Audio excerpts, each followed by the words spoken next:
ఇంక మొదలు పెడదామండి.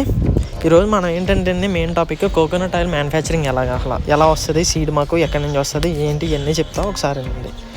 మనకైతే డైరెక్ట్గా రైతుల దగ్గర నుంచి అయితే కాయ అనేది కొనేస్తామండి. మేము తమిళనాడులో కొంటాం. కొన్న తర్వాత మనం తమిళనాడులోనే కటింగ్ అనేది చేంజ్ చేస్తాం. కాయ చూసారు కదా, అలా కట్ చేస్తాం.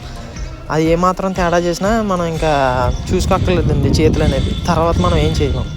ఆ కటింగ్ ఇవన్నీ అయ్యాక ఎండకైతే మేము అలాగ కళ్ళం మీద వేసేసి డ్రై అనేది చేసేస్తామండి. కొబ్బరి మొత్తం ఆ చిప్పును చూసారా, అలాగ చిప్పు కింద అలా పేర్చి దాన్ని మొత్తం ఎండకి డ్రై అయ్యేలా ఫుల్గా డ్రై అయిపోయాక దాన్ని మొత్తం దాంట్లో ఉన్న సీడ్ అనేది తీసేస్తాం.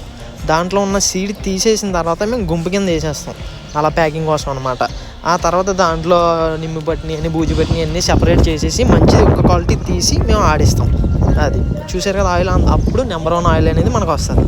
మొత్తం సపోజ్ ఇప్పుడు మీరు బయట ఒక ఆయిల్ కొంటున్నారండి, కోకోనట్ ఆయిల్ బాటిల్లోది, అది ఒరిజినల్ అని మీరు చెప్పగలరా? లేదు కదా. ఇదైతే నేను తాగొచ్చు కూడా, డైట్ ఆయిల్ ఇది, నేను నమ్మకం ఇస్తాను. పర్ లీటర్ వచ్చి 400 రూపీస్ పడుతుందండి మా దగ్గర అయితే హైదరాబాద్లో. దాని వెనకాల ఉన్న కష్టం చూశారు కదా మీరు.